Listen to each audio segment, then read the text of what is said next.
c'est le premier spectacle que nous voyons grâce à toi, de la compagnie L'Atelier du Possible. L'Atelier du Possible a fait l'impossible, puisque là, il ne s'agit pas d'un spectacle sur un texte classique, édité, il s'agit d'un spectacle à partir du collectage et de la réécriture ensuite, en deux langues souvent, du séjour de la comédienne Dominique Duby dans les bidonvilles autour de Marseille. Voilà, comédienne et écrivaine. Et écrivaine. Voilà, puisque donc elle est allée sur ce qu'il faut appeler les bidonvilles de Marignane et de Vitrolles, et elle est arrivée à se faire accepter en disant pourquoi elle venait là, qu'elle voulait s'intéresser à la vie de ces gens-là.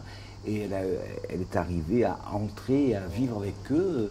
Je crois qu'il y a une vingtaine de rendez-vous comme ça.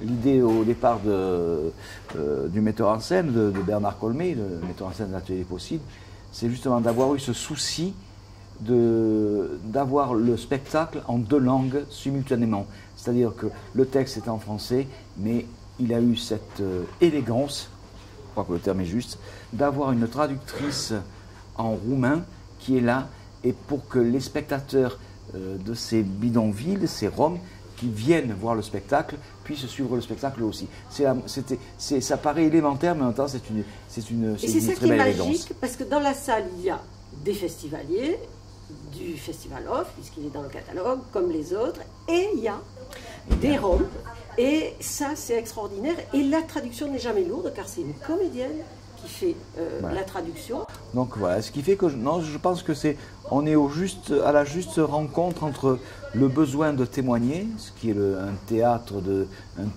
ce que j'appelle moi des porte-paroles, mais ces porte-paroles sont en même temps servis par des comédiens et des musiciens professionnels qui ont cette beauté de porter cette parole sur un plateau et de la transcender finalement.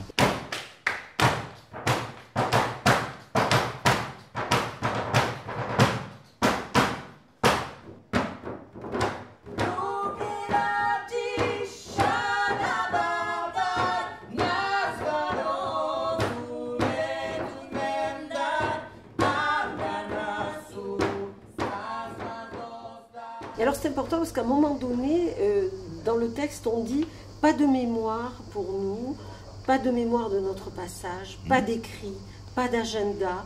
Et c'est pour ça qu'on est toujours en retard. Nous sommes les hommes des semelles de vent ou debout. Il n'y a pas de place pour nous. Donc effectivement, le théâtre, tout à coup, leur redonne une place, une existence, une dignité, mais aussi une mémoire.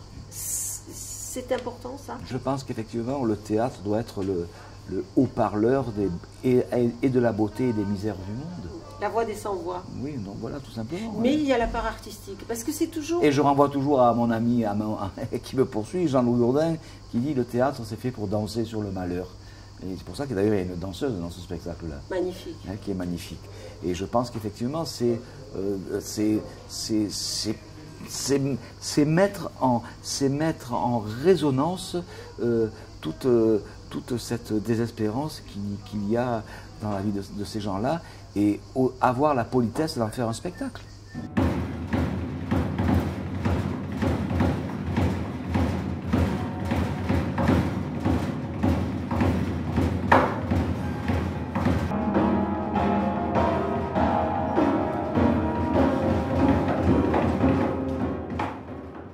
Moi, je me rappelle toujours de la vieille phrase maintenant de Jacques Brel qui disait « il faut avoir mal aux autres ».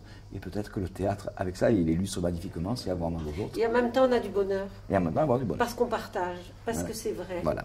parce que c'est juste. Exactement.